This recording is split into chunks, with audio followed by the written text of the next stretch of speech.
Hello everyone, welcome to the class. I hope कि आप सब लोग ठीक होंगे और पढ़ाई लिखाई भी कर रहे होंगे। डिटरमिनेंट का डिस्कशन कर रहे हैं हम लोग पिछले दो क्लासेस से, और मोर ऑफ हमने हाफ कंप्लीट कर लिया डिटरमिनेंट के सेक्शन को।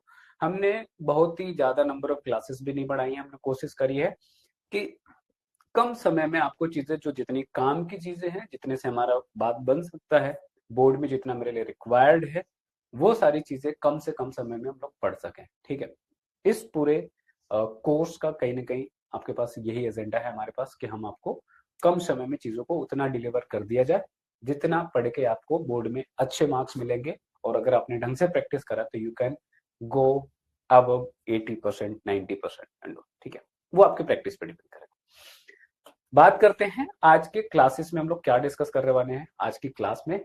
तो एडजॉइंट ऑफ मैट्रिसेस के बारे में बात करने वाले हैं हम लोग, कि किसी भी गिवन मैट्रिसेस का एडजॉइंट क्या होता है। हम बात करने वाले हैं उसकी प्रॉपर्टी की और इनवर्स ऑफ मैट्रिसेस की।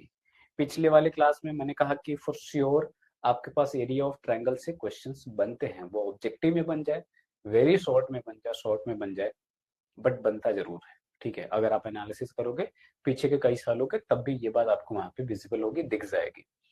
सेम वे में इनवर्स ऑफ मैट्रिसेस से भी क्वेश्चन पूछा जाता है, और ये जब भी इसका क्वेश्चन बनेगा तो लॉन्ग आंसर टाइप क्वेश्चन में बनता है।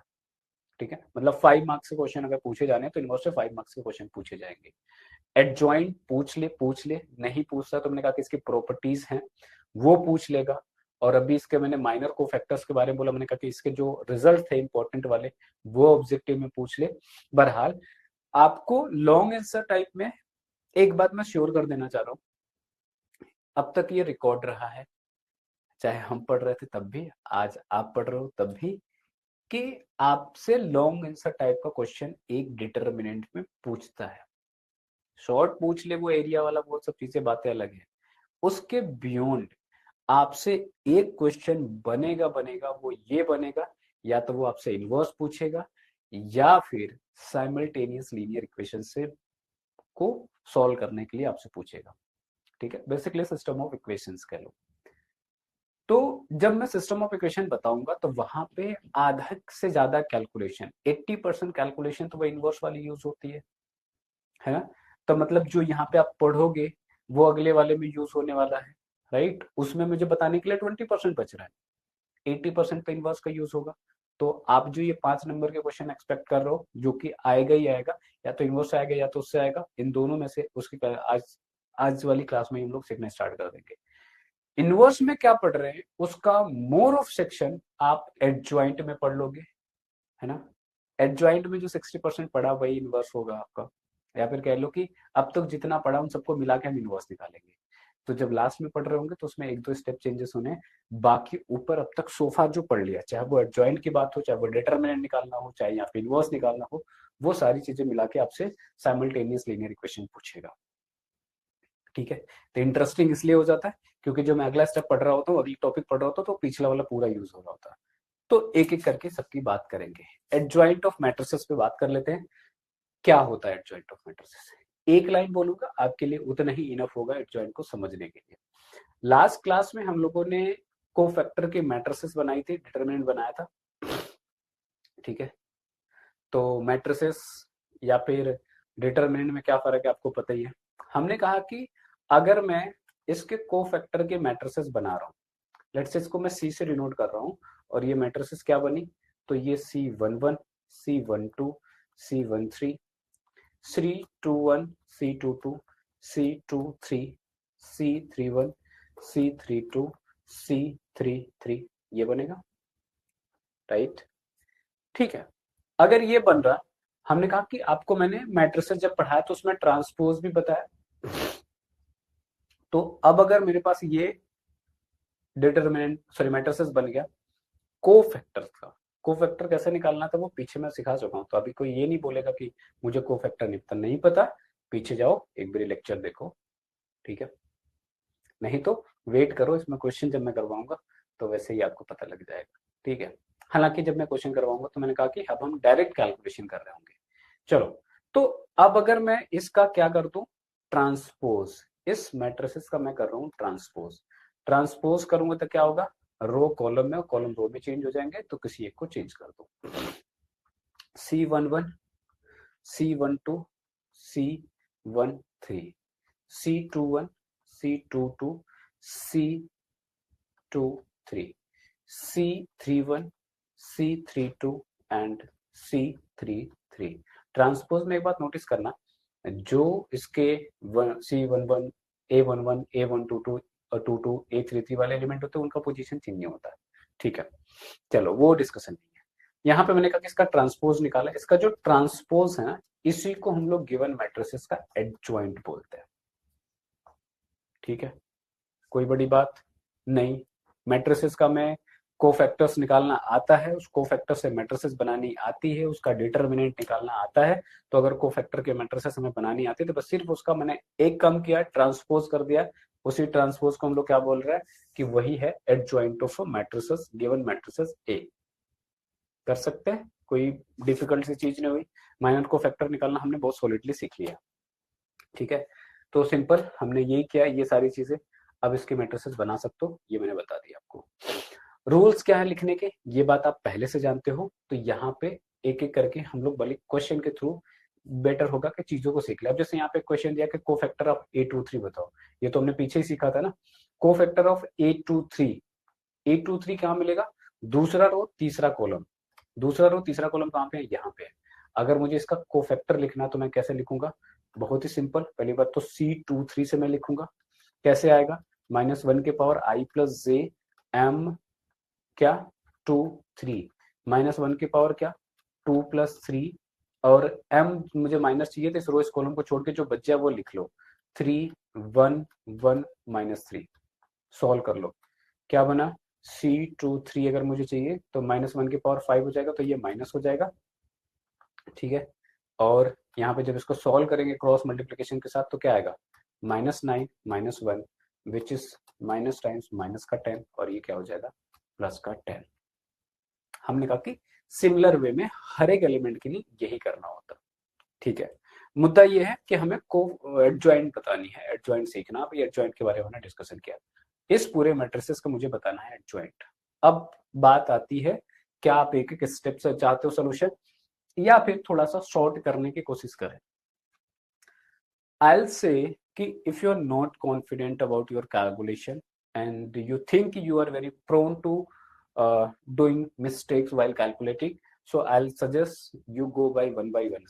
ठीक है, go by average step while calculating. If you are confident कि your calculation is okay, I'm very less prone to making mistakes while calculating, you can go directly for calculation. एक दो step आप skip कर सकते हो ना, you can skip steps. तो ये पूरी की पूरी आपके ऊपर डिपेंड करता है कि आप किस में कंफर्टेबल फील कर रहे हो। हम गलत करके यहाँ पे कुछ भी अचीव नहीं करने वाले, तो ये बात आप लोगों को दिमाग में बैठा के काम करना है कि गलत तो नहीं करना है।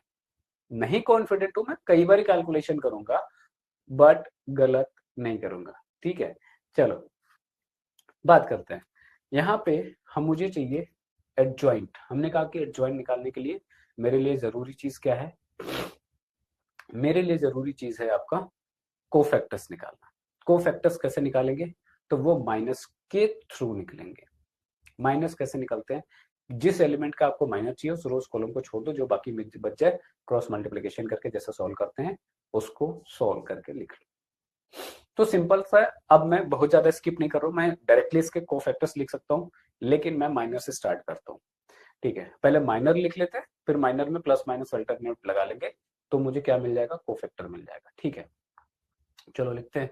मैंने कहा कि M11 मुझे चाहिए, M12 चाहिए होगा, M13 होगा, M21 होगा, M22 होगा, M23 होगा, M31 होगा, M32 होगा, M33 होगा।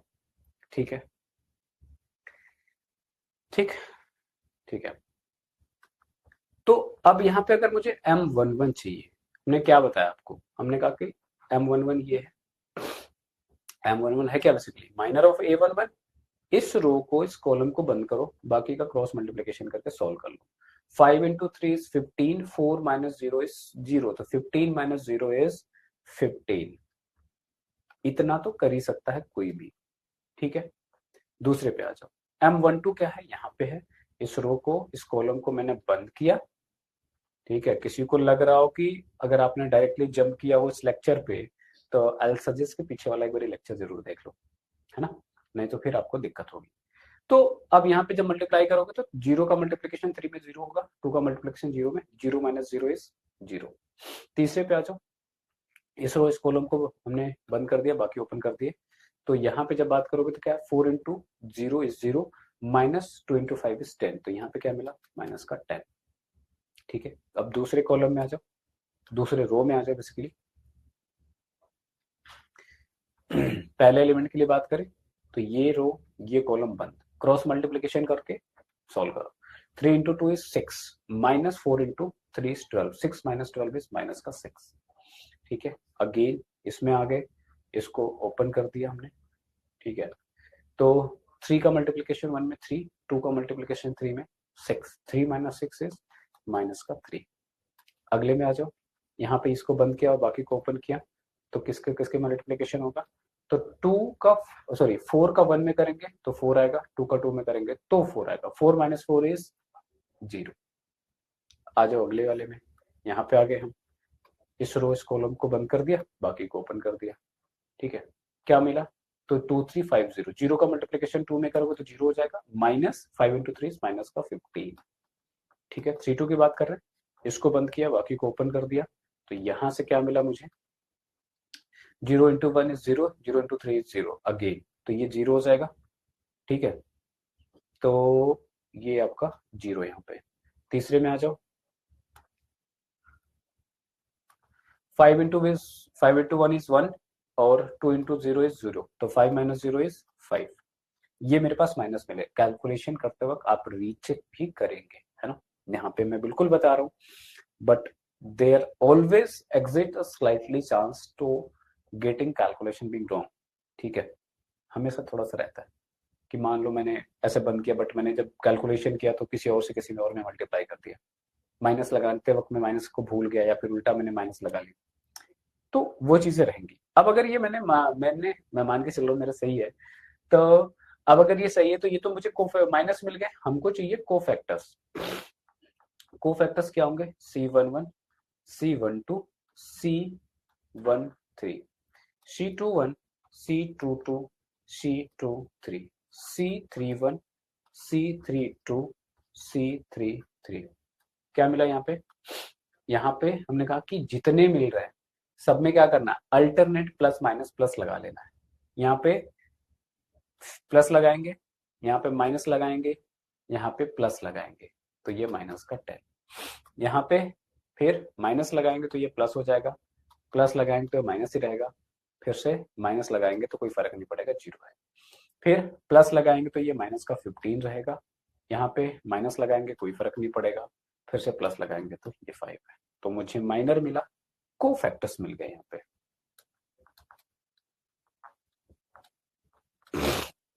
इन कोफैक्टर्स की मैं मैट्रिसेस फ्रेम कर सकता हूं, जिसको मैं C बोलता हूं, ठीक है।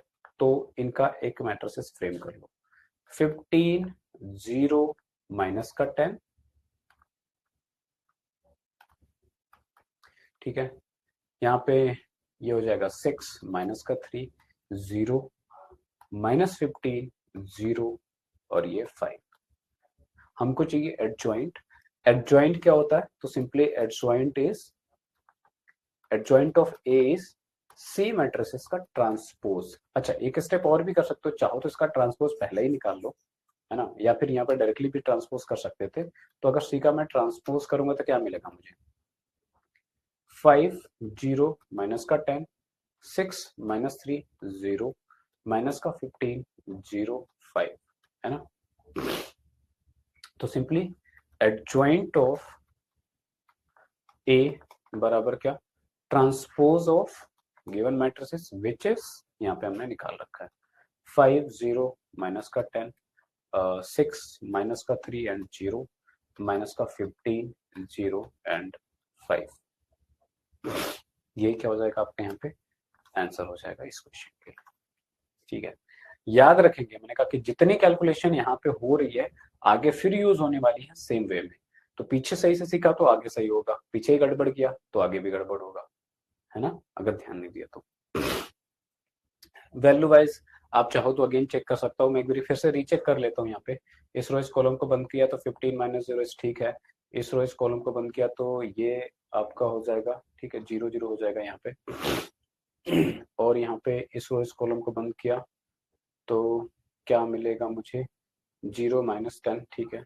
यहाँ पे इसको बंद किया, इसको बंद किया तो ये आपका हो जाएगा 6 माइनस 12, ठीक है, pretty much सही लग रहा, ठीक है। चलो यहाँ तक बात होगी, एडजॉइंट निकालना सीख लिया। इसकी कुछ प्रॉपर्टीज है जो आपको ऑब्जेक्टिव पॉइंट ऑफ व्यू से याद रखनी है। इनके इनमें से किसी का डेरिवेशन नहीं पूछा जाता तो हम यहाँ पे डेरिवेशन कर भी नहीं रहे, ठीक है। आपको डायरेक्ट याद रखनी है सारी प्रॉपर्टीज, ठीक है, ऑब्जेक्टिव पॉइंट ऑफ व्यू से। आप शायद इसमें से कुछ ऐसे भी देखें आपको जो कि शायद आपको बुक में ना मेंशन हो, बट घबराना नहीं है, सिंपल सी बात, ऐसी चीजें होती है, कभी कभार वो पूछ लेते हैं, क्योंकि एनसीईआरटी में तो ऐसा होता है कि एक पॉइंट मेंशन किया उससे रिगार्डिंग कुछ और भी पूछ लिया, है ना। तो यहाँ पे बात करते हैं प्रॉपर्टी नंबर फर्स्ट की। क्या है प्रॉपर्टी नंबर फर्स्ट, कहता है कि if A be a square matrix of order n, n order का मेरे पास कोई एक स्क्वायर मैट्रिक्स है, तो उसके एडजॉइंट का एडजॉइंट निकाले। एडजॉइंट यहाँ पे निकाला है तो एडजॉइंट भी क्या है, एक मैट्रिक्स ही तो आया, राइट। तो इसका फिर से तो एडजॉइंट निकाला जा सकता है।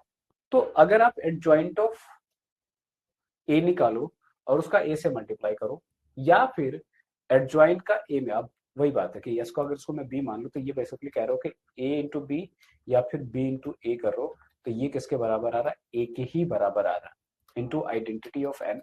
तो बेसिकली एन ऑर्डर का आइडेंटिटी मैट्रिक्स, ठीक है। तो एडजॉइंट का सेम मैट्रिसेस के साथ मल्टीप्लिकेशन, चाहे वो ऑर्डर बदल के हो, ठीक है, दोनों से मुझे क्या मिलता है, तो मुझे वही सेम मैट्रिसेस के डिटरमिनेंट के वैल्यू के बराबर आता है, ठीक है। A into adjoint of A या फिर adjoint of A into A is equal to determinant value of A, ठीक है, पहली प्रॉपर्टी। दूसरा दूसरी प्रॉपर्टी क्या कहती है, कहता है कि if A and B are square matrices of order n, ठीक है, तो adjoint of A B is equal to adjoint of B into adjoint of A. A B अगर दो स्क्वायर मैट्रिक्स है, दोनों का मल्टीप्लिकेशन पॉसिबल है, तो आपने अगर उसका मल्टीप्लिकेशन करके एडजॉइंट लिया, क्योंकि मल्टीप्लिकेशन से भी एक डिटरमिनेंट ही आएगा, मैट्रिसेस ही आएगा, या कह लो डिटरमिनेंट आएगा, उसका आप जब फिर से एडजॉइंट लोगे तो वो किसके बराबर हो जाएगा, वो इंडिविजुअली उनके एडजॉइंट के मल्टीप्लिकेशन के बराबर, but order will be reversed, ठीक है। वो ऐसे ही हो गया कि ए बी का इनवर्स किसके बराबर हो रहा है, बी इनवर्स ए इनवर्स हो रहा है, तो एडजॉइंट ऑफ ए बी किसके बराबर हो रहा है, तो adjoint of B into adjoint of A के बराबर हो रहा है। सिर्फ आपको ऑब्जेक्टिव के पर्पज से इस सबको याद रखना है, ठीक है। चलो, तो चाहे मैं ट्रांसपोज की बात कर लूं, चाहे मैं इनवर्स की बात कर लूं, चाहे मैं एडजॉइंट की बात करूं, सिमिलर वे में काम कर रहा है। तो याद रखने के लिए ये पैटर्न भी याद रख सकते हो कि अगर मैंने ट्रांसपोज निकाला ए बी का तो वो बी ट्रांसपोज ए ट्रांसपोज हो रहा था, इनवर्स निकाला तब भी वो बी इनवर्स ए इनवर्स हो रहा था, अगर मैंने एडजॉइंट निकाला तब भी वो क्या हो रहा है, adjoint of B into adjoint of A हो रहा है। नेक्स्ट पे आ जाओ, प्रॉपर्टी नंबर थर्ड क्या कहती है, तो प्रॉपर्टी नंबर थर्ड है कि अगर आपने क्या करा है, एडजॉइंट निकाला किसी मैट्रिसेस का और उसका ट्रांसपोज कर दिया, या फिर पहले ट्रांसपोज करके उसका एडजॉइंट निकालोगे, वैल्यू वाइज उस पर कोई फर्क नहीं पड़ेगा, ठीक है। एडजॉइंट निकाल लिया पहले, उसका फिर उसके बाद ट्रांसपोज किया, या फिर मैंने ट्रांसपोज निकालने के बाद उसका एडजॉइंट निकाला, ये दोनों सेम होते हैं, बराबर होते हैं। नेक्स्ट प्रॉपर्टी की बात करें तो कह रहा है कि एडजॉइंट ऑफ ए किसके बराबर हो रहा है, तो डिटरमिनेंट वैल्यू ऑफ के power n minus two into A के बाद डिटरमिनेंट वैल्यू आपको निकालना था, n क्या होगा, तो obviously order of the matrices है, इंटू ए के बराबर होगा, ठीक है। तो ये प्रॉपर्टी याद रखने की, आपने एडजॉइंट का एडजॉइंट निकाला है, वो किसके बराबर हो रहा है, तो अगर 3/3 की मेरे पास मैट्रिसेस हुई, सपोज 3/3 का मेरे पास मैट्रिसेस हुआ और इसका मैं इसके एडजॉइंट का एडजॉइंट निकाल रहा हूँ, है ना, एडजॉइंट ऑफ ए मैंने निकाल लिया, और ये जो मैट्रिसेस आया अब इसका फिर से एडजॉइंट निकालू मैं, तो ये बराबर हो जाएगा इसकी डिटरमिनेंट वैल्यू के पावर n-2, अगर 3/3 का हुआ तो डिटरमिनेंट का स्क्वायर हो जाएगा इंटू ए के बराबर आएगा, ठीक है। क्योंकि एडजॉइंट निकालने के बाद वो कितनी बारी कर लो आपको मिलेगा क्या, वो एक मैट्रिसेस ही मिलेगा, ठीक है। अब उसमें यही होगा, उसके डिटरमिनेंट वैल्यू का स्क्वायर करके मल्टीप्लाई हो जाएगा, अगर आपने दो बार एडजॉइंट का एडजॉइंट निकाला है तब। ठीक है, यहाँ पे आ जाओ। अगर अब इसकी भी डिटरमिनेंट वैल्यू निकाल ली जाए, फिर ये किसके बराबर होगा? तो एडजॉइंट ऑफ ए का डिटरमिनेंट वैल्यू अगर आप निकालोगे तो ये बराबर होगा आपका डिटरमिनेंट वैल्यू ऑफ ए के पावर एन माइनस वन का होल स्क्वायर।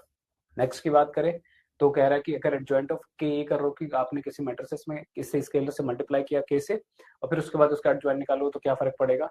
तो के पावर एन माइनस वन क्या हो जाएगा आपके पास? बाहर आ जाएगा। ये डायरेक्टली ऑब्जेक्टिव में पूछेगा, याद रखना इसको, है ना, यहाँ पे इसके बराबर। नेक्स्ट प्रॉपर्टी की बात करें तो अगर ये पावर m हो जाए, बेसिकली हम लोग जैसे बताया मैंने आप लोगों को a इंटू ए भी होता है, a इंटू ए करोगे तो a क्यूब भी होगा। तो अगर कोई ऐसा केस होता है जहां पे आपने a के पावर m किया, ये 1 हो सकता है, 2 हो सकता है, 3 हो सकता है, मतलब जितनी बार भी आप मल्टीप्लाई करो फिर उसके बाद एडजॉइंट निकालो तो वो क्या होगा? एडजॉइंट ऑफ a के पावर m होगा। एक्चुअली में अब अगर ऐसा देखोगे इसका प्रॉपर्टी का यूज कितना है इम्प्लीमेंटेशन, तो अगर मैं 4 बार a इंटू ए कर रहा हूँ तो मेरे लिए पहली बात तो वही बड़ी बात होगी, कितनी लंबी कैलकुलेशन हो जाएगी मेरे लिए। ए इंटू ए निकालूंगा, फिर उसमें ए से मल्टीप्लाई करूंगा, फिर जो आया उसमें फिर ए से मल्टीप्लाई करूंगा, तो रैदर फिर उसके बाद मैं उसका एडजॉइंट निकाल रहा हूँ। तो रैदर ये करने के बजाय मैं ऐसा भी कर सकता हूँ कि एडजॉइंट निकाल लिया, उसके पावर एम कर दिया। ठीक है, होपफुली बात समझ में आ रही है ना। चलो नेक्स्ट प्रॉपर्टी की बात करें तो नेक्स्ट प्रॉपर्टी आपके पास नेक्स्ट और ये शायद इसके बाद एक और है। यस, तो अब यहाँ पे क्या है कि आप डिटर्मिनेंट निकाल लो किसका? ए बी प्लस के इंटू आई एन। ये किसके बराबर होगा? तो डिटर्मिनेंट वैल्यू प्लस के होल पावर क्या? एन। एन यहाँ पे क्या है? ऑर्डर ऑफ द मैट्रिसेस है, बहुत इंपॉर्टेंट नहीं है। नेक्स्ट की बात करें प्रॉपर्टी नंबर 9, तो कह रहा है adjoint of diagonal matrix is a diagonal matrix. Diagonal matrix कहने का मतलब है कि सिर्फ डायगोनल पे एलिमेंट होंगे, बाकी सारे जीरो होंगे, मतलब डायगोनल के नॉन जीरो होंगे, बाकी नॉन डायगोनल के जो एलिमेंट है वो सारे जीरो होंगे। उसका एडजॉइंट आप निकालोगे तो वो हमेशा ही एक डायगोनल मैट्रिक्स ही आएगा। इसका मतलब अगेन वो किसके बराबर आएगा? सिर्फ डायगोनल पे एलिमेंट्स आएंगे जो कि नॉन जीरो होंगे, बाकी सारे जीरो हो जाएंगे। अब अगर ये बात देखोगे तो बड़ा सिंपल सी बात है, जब सॉरी इनके कोफैक्टर्स माइनस निकालोगे ना तो बाकियों के आपके पास जीरो मिल रहे होंगे, इनकी ही सिर्फ वैल्यूज आएंगी। और वो वैल्यूज क्या आएंगी? अगर आप ए का निकाल रहे हो तो इन दोनों का मल्टीप्लाई कर लो, बी का निकाल रहे हो तो इन दोनों का मल्टीप्लाई कर लो, और सी का निकाल लो तो इन दोनों का मल्टीप्लाई कर लो, इसके बराबर ही है। तो ये एक अच्छी प्रॉपर्टी है। चलो अगर पूछे तो नेक्स्ट की बात करें तो यहां तक हमने क्या क्या सीख लिया? हमने बात कर ली किसकी? पूरी एडजॉइंट के बारे में। एडजॉइंट क्या होता है, निकालते कैसे हैं, क्वेश्चन कैसे पूछे जाएंगे, और इसकी प्रॉपर्टी जो कि ऑब्जेक्टिव पॉइंट ऑफ व्यू से इंपॉर्टेंट थे वो सारे। अब यहाँ पे बात कर लेते हैं इनवर्स ऑफ अ मैट्रिक्स के। इनवर्स ऑफ अ मैट्रिक्स में स्टार्टिंग के कुछ चीजें मैंने कहा था कि सेम होंगी, तो वो हमको यहाँ पे भी करनी है। ठीक है, उसके अलावा हमने कहा कि अब इसमें इनवर्स निकालने के मेरे पास दो तरीके थे पहले, एक यूजिंग एलिमेंट्री ट्रांसफॉर्मेशन जो कि अब नहीं है सिलेबस में, दूसरा यूजिंग डिटरमिनेंट। अब डिटरमिनेंट सीख लिया, डिटरमिनेंट वैल्यू निकालना सीख लिया, तो इसकी हेल्प से हम किसी भी गिवन मैट्रिसेस का इनवर्स कैसे निकाल सकते हैं उस पर अब हम डिस्कशन करेंगे।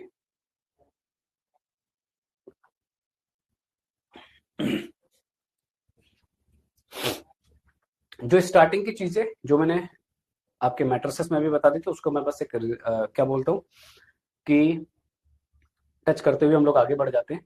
तो हमने किसी भी गिवन टू मैट्रिसेस करी है या फिर किसी एक सिंगल मैट्रिसेस के लिए बात करी कि अगर एक मैट्रिसेस है और इसमें किसी मैंने मैट्रिसेस बी से मल्टीप्लाई किया, ठीक है, या फिर इसी ए में मैंने मल्टीप्लाई किया कुछ इस तरीके से, अगर ये दोनों ही आइडेंटिटी मैट्रिक्स के बराबर आ जाते हैं तो हम कहते हैं कि ए बी का इनवर्स है या फिर बी ए का इनवर्स है।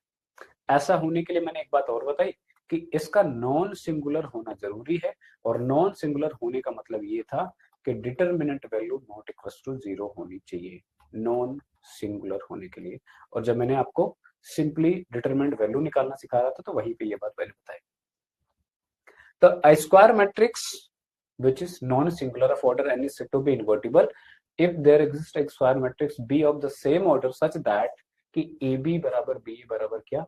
In, then B is called the reciprocal of A and denoted by A inverse। ये बात हमने पहले भी कर रखी है, सिंगुलर वाली बात नहीं बताई थी, नॉन सिंगुलर वाली बात वो मैंने अब बता दी। ठीक है, तो पहला बात तो यही कि नॉन सिंगुलर होना चाहिए इसका, ठीक है।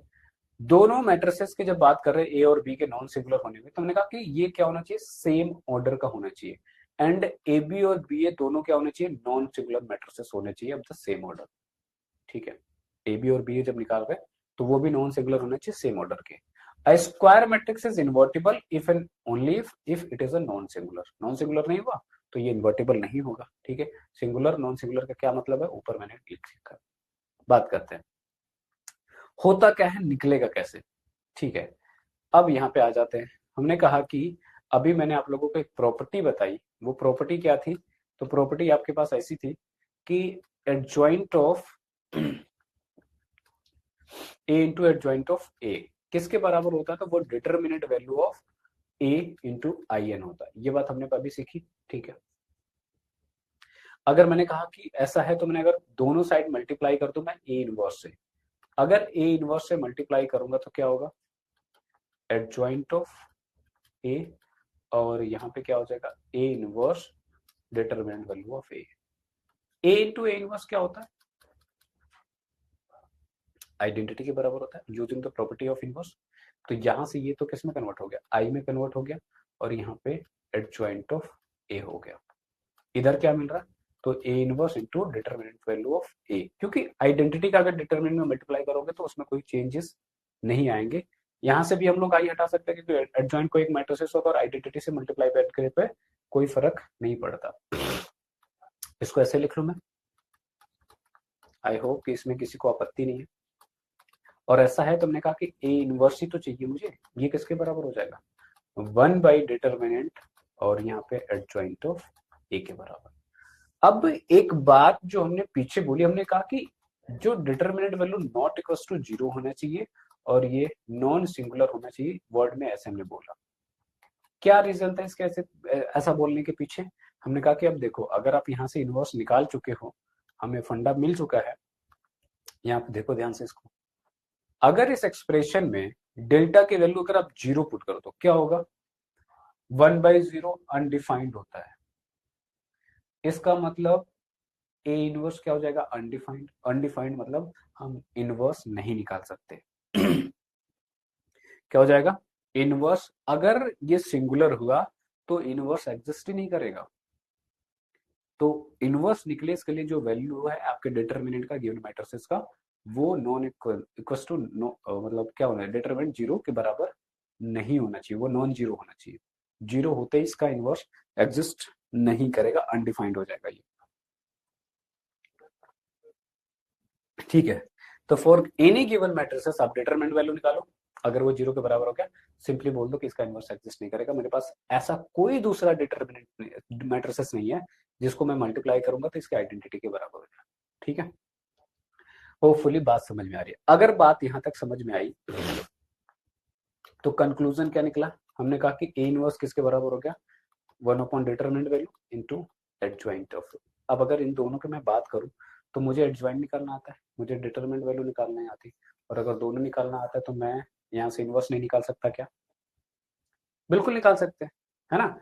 तो अब जब मैंने यही बात बोली कि जितने पीछे के स्टेप्स हमने पढ़े हैं वो सारे यहाँ पे यूज हो जाएंगे, तो अब इनवर्स निकालने के लिए मुझे कुछ भी नया नहीं चाहिए। यहाँ पे मुझे डिटरमिनेंट निकालना आता है, मुझे एडजॉइंट निकालना आता है, मैं इनवर्स निकाल सकता हूँ। ठीक है, hopefully you getting my point. ठीक है, इसकी कुछ प्रॉपर्टीज थी जो हमने पीछे ऑलरेडी डिस्कस कर रखी है। हमने कहा कि किसी भी एक गिवन मैट्रिसेस के लिए उसका यूनिक इनवर्स होता है ना। अगर ए का इनवर्स बी है तो बी किसी और का इनवर्स नहीं हो सकता। दूसरी प्रॉपर्टी क्या थी कि ए बी का इनवर्स करोगे तो बी इनवर्स ए इनवर्स के बराबर होता है, ये हमने ऑलरेडी डिस्कस कर रखा है। प्रॉपर्टीज नंबर थर्ड में क्या है कि अगर ए कोई इन्वर्टिबल मैट्रिसेस है ना, तो अगर उसका ट्रांसपोज का इनवर्स निकाले या फिर उसका इनवर्स निकाल के ट्रांसपोज करें, ये दोनों सेम वैल्यू देते हैं। ठीक है, प्रॉपर्टी नंबर 4 कि अगर आपने ए के पावर के किया, जैसे ए के पावर एम कर रहे थे, है ना, फिर उसके बाद उसका इनवर्स निकाले या फिर इनवर्स निकाल के उसके पावर के कर दे, दोनों सेम वैल्यू देते हैं। ठीक है, नेक्स्ट की बात करें, कह रहा है कि इफ ए इन्वर्टिबल मैट्रिक्स है तो अगर उसके इनवर्स का इनवर्स निकाल देंगे तो फिर से वो सेम मैट्रिसेस ही मिल जाएगा, जैसे ट्रांसपोज का ट्रांसपोज कर रहे थे।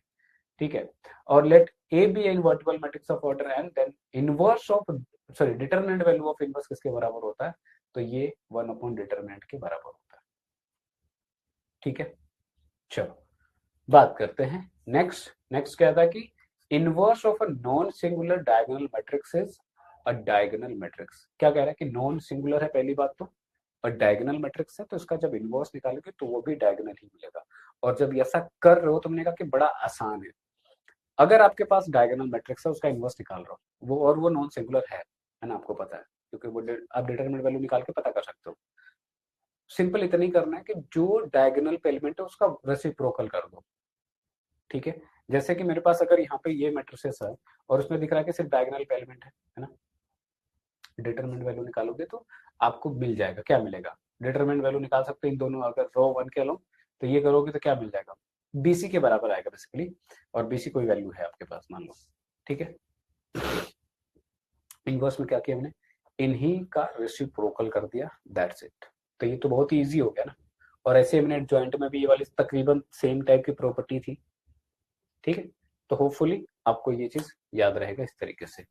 मेन जो एजेंडा है, हमने कहा कि हमको इनवर्स निकालना है, वो तो इनवर्स के इवेल्युएशन पे आ जाते हैं। कैलकुलेशन वाइज थ्योरेटिकली इनवर्स कैसा निकला डिटरमिनेंट क्या चाहिए वो बात समझ में आ गई।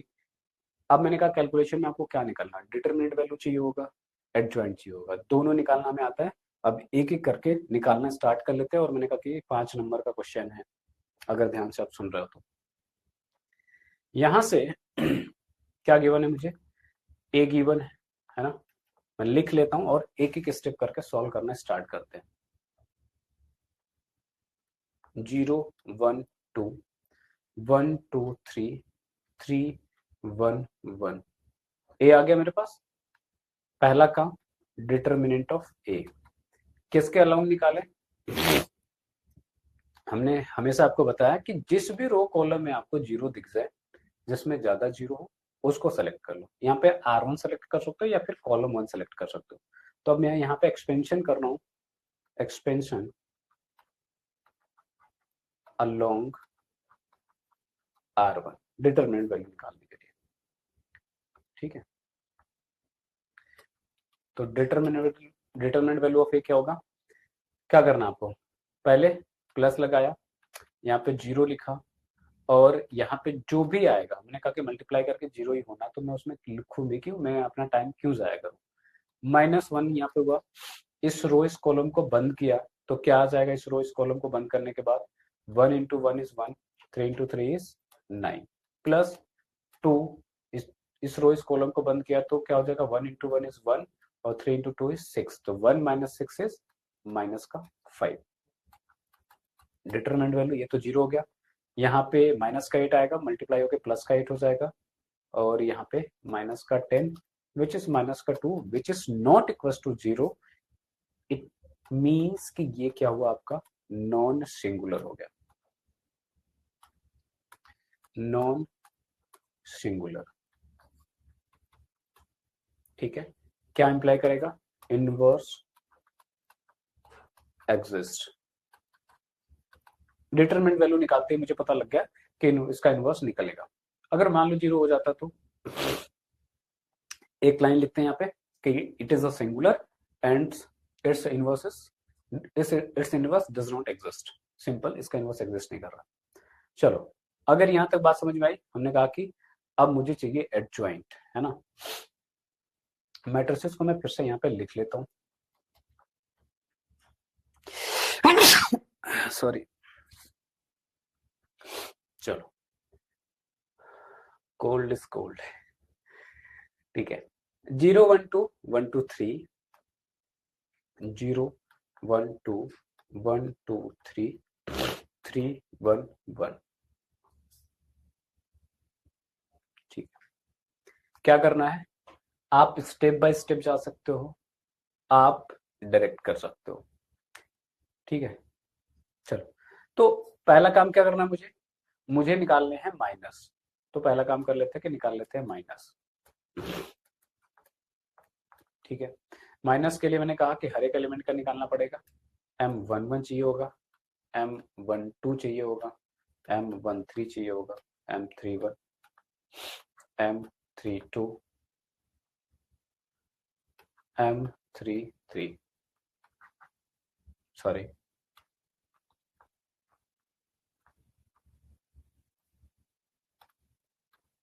2 1 2 2 2 3 M3 1 M3 2 M3 3। ठीक है, कैसे निकालना आपको पता है।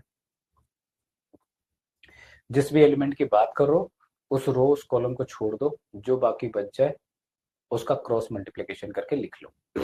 इस रो इस कॉलम को छोड़ेंगे तो क्या बचेगा 2 3 1 1, मल्टीप्लाई करेंगे 2 का 1 में 2 आएगा, 1 का मल्टीप्लाई करेंगे 3 में 2 - 3 इज माइनस का 1, 2 - 3 इज माइनस का 1, डायरेक्ट कर सकते हैं। ठीक है, दूसरे वाले एलिमेंट पे जाओ, दूसरे वाला रो एलिमेंट पहला रो दूसरा कॉलम छोड़ दिया, 1 3 बचा 3 1 बचा, मल्टीप्लाई करेंगे तो क्या आएगा 1 × 1 इज 1, 3 - 3 इज 9, क्या मिला माइनस का 8। तीसरे पे गए, इस रो इस कॉलम को बंद किया तो यहाँ पे 1 × 1 इज 1 और 3 × 2 इज 6, 1 - 6 इज माइनस का 5। दूसरे रो में आ जाओ, पहले एलिमेंट के लिए उस रो कॉलम को बंद कर दिया तो 1 2 बचा 1 1 बचा, 1 का मल्टीप्लाई 1 में करेंगे तो 1 आएगा, 1 का मल्टीप्लाई 2 में करेंगे तो 2 आएगा, 1 - 2 इज माइनस का 1। यहाँ पे आगे दूसरे वाले में, दूसरे वाले एलिमेंट के लिए दूसरा रो दूसरा कॉलम बंद किया, 0 2 3 1, 1 का मल्टीप्लाई 0 में तो 0 आएगा, 3 का 2 में करेंगे तो 6 आ जाएगा, माइनस करेंगे तो माइनस का 6। तीसरा एलिमेंट दूसरे रो का दूसरा रो तीसरा कॉलम बंद किया तो 1 0 1 3 1 मिला, मल्टीप्लाई करेंगे तो ये आपके पास माइनस का 3 मिला। यहाँ पे तीसरे रो में आ जाओ, पहले एलिमेंट के लिए रो कॉलम बंद किया तो 3 × 1 इज 3, 2 × 2 इज 4, 3 - 4 किया तो माइनस का 1। यहाँ पे आगे दूसरे वाले एलिमेंट पे इस रो इस कॉलम को बंद किया, 3 × 0 इज 0, 1 × 2 इज 2, तो 0 - 2 इज माइनस का 2। तीसरे वाले एलिमेंट के लिए इस रो इस कॉलम को बंद किया तो 2 × 0 इज 0, 1 × 1 इज 1, तो 0 - 1 इज माइनस का 1। माइनस मिल गया मुझे क्या चाहिए अब कोफैक्टर्स चाहिए। ठीक है, अगला स्टेप में क्या लिखेंगे हम लोग कोफैक्टर्स। कोफैक्टर्स चाहिए तो सेम मैंने कहा कि कुछ नहीं करना है, इसको C11 से डिनोट करो, C12 C13 एलिमेंट लिखते चले। यहाँ पे मैं डायरेक्टली एलिमेंट लिख रहा हूँ, इसको प्लस माइनस लगाते चलेंगे बाद में, है ना। माइनस का 8 यहाँ पे अभी के लिए मैं लिख लेता हूँ directly, C12 sorry not 12 C21 21 C22 C23, ठीक है, C31 C32 C33, है ना। वैल्यूज को डायरेक्टली लिख सकते हो, -1 -6 माइनस का 3, यहाँ पे माइनस का 1 माइनस का 2 और ये माइनस का 1। क्या करना है, हमने सारी वैल्यू सेम लिखी अभी, हर जगह पे अल्टरनेट प्लस माइनस प्लस लगाते चले जाओ। पहले पे क्या लगाना है प्लस, तो ये तो कोई चेंज नहीं आएगा, माइनस लगाएंगे तो ये प्लस हो जाएगा, फिर से प्लस लगाएंगे तो ये माइनस ही रहेगा सेम, फिर माइनस लगाना है तो ये प्लस हो जाएगा, प्लस लगाओगे कोई फर्क नहीं पड़ेगा, माइनस लगाया तो ये प्लस हो गया, फिर प्लस लगाएंगे इस पर कोई चेंज नहीं पड़ेगा, माइनस लगाएंगे ये प्लस हो जाएगा, प्लस लगाएंगे यहाँ पे कोई चेंज नहीं पड़ा। तो इससे मुझे अब कोफैक्टर की मैट्रिसेस यहाँ से मिल गई, जिसको मैं C बोल रहा हूँ, और इसके एलिमेंट को मैंने इस तरीके से लिख दिया, -1 प्लस का 8 माइनस का 5, 1 माइनस का 6 प्लस का 3, -1 2 -1। क्या हुआ, यहां से मैंने निकाला अब एडजॉइंट। अब चाहो तो इसमें पहले ही ट्रांसपोज कर लो, ट्रांसपोज करेंगे तो क्या मिलेगा, रो कॉलम में कन्वर्ट हो जाएगा, तो -1 8 -5 1 -6 एंड 3 -1 2 -1। ठीक है, एडजॉइंट ऑफ ए बराबर क्या हो गया, तो C का ट्रांसपोज, और ऑब्वियसली इट इज -1 1 -1,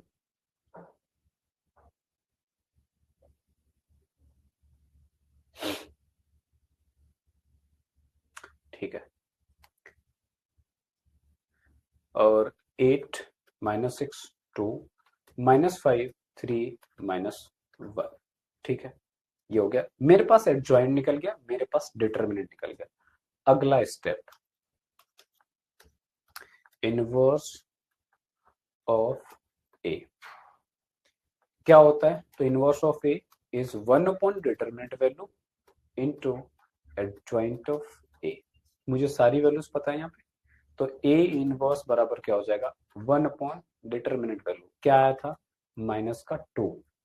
एडजॉइंट क्या है तो यहाँ पे मैट्रिसेस है और इसको लिख लेंगे तो क्या आएगा -1 1 -1 8 -6 2 8 -6 and 2 and lastly -5 3 -1 -5 3 -1 ठीक है। तो ये यहां से मेरे पास इनवर्स निकला। अब क्या करेंगे तो ऑब्वियसली देखो ये स्केलर है ना, ये स्केलर आप अंदर मल्टीप्लाई कर सकते हो, हर एक एलिमेंट में मल्टीप्लाई हो जाएगा। तो जो ए का इनवर्स यहाँ से बनेगा वो क्या हो जाएगा मल्टीप्लाई करके देख लो, जब पहले मल्टीप्लाई करोगे तो ये 1/2 हो जाएगा, ये माइनस का 1/2 हो जाएगा, ये अगेन 1/2 हो जाएगा। इसमें मल्टीप्लाई करोगे तो ये प्लस का 4 हो जाएगा, यहाँ पे मल्टीप्लाई करोगे तो ये 3 देगा, ये आपका -1 हो जाएगा, ये 5/2 हो जाएगा, यहाँ पे माइनस का 3/2 हो जाएगा और अगेन ये 1/2। तो फाइनली ये मेरे पास क्या मिल गया इस गिवन मैट्रिसेस का इनवर्स। फिर से काम की बातें, और काम की बातें ये हमने कहा calculation is very crucial and there is very much probability to being wrong while calculating. Even a single mistake will ruin your whole calculation and you will get a wrong answer. So when you are calculating just be very careful. ठीक है, चलो तो उम्मीद है यहां तक बातें आप सबको समझ में आई होंगी। एक एक करके मैंने स्टेप वाइज करवाया, मैंने प्यार से एक एक दो दो कॉन्सेप्ट आपको करवाते गए हैं। अब एक चीज और जो इस चैप्टर में बच गई है वो ये कि साइमल्टेनियस लीनियर इक्वेशन को कैसे सॉल्व करना है या सिस्टम ऑफ इक्वेशन कह सकते हो, ठीक है।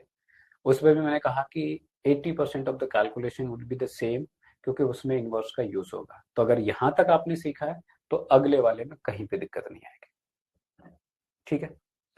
तो अपनी जो कैलकुलेशन है इसको यहीं पे पॉज करेंगे और आज के कॉन्सेप्ट को यहीं तक रखेंगे। बाकी रिमेनिंग जो कॉन्सेप्ट है क्योंकि उसमें होल समय पूरा अपना क्लास लगेगा पूरा समझने के लिए, और मैंने कहा कि 5 नंबर का है, वेरी क्रूशियल है, वेरी इंपॉर्टेंट है, तो उसको प्यार से ही समझेंगे एक क्लास में अलग से। तो उम्मीद है ये सारी बातें आप लोगों को समझ में आई होंगी, एक एक बात आपने समझी होगी। फिर भी अगर आप लोगों को कहीं पे दिक्कत होती है वाइल सॉल्विंग क्वेश्चन एंड और एनी अदर कॉन्सेप्ट इसके अलावा भी, तो उसके लिए आपके पास फिलो ऐप है, डाउनलोड कर सकते हो, क्वेश्चन और कॉन्सेप्ट का अपलोड कर सकते हो फोटो खींच के। आपके पास विद इन 60 सेकंड टीचर्स होंगे, ट्यूटर्स होंगे जो आपको हेल्प आउट करेंगे 1 to 1। आप जिस तरीके से डिस्कस करना चाहें बिल्कुल कर सकते हैं। बाकी अगर ये वीडियो पसंद आया हो तो वीडियो को लाइक करना है, अपने फ्रेंड्स के साथ भी इसको शेयर करना है ताकि उनका भी बेनिफिट हो। साथ में लेक्चर्स आपको मिलते रहे इसके लिए जरूरी है कि आप चैनल को सब्सक्राइब जरूर करें। So on this note class को रखेंगे यहीं तक। So this was all for today class, thank you all for joining.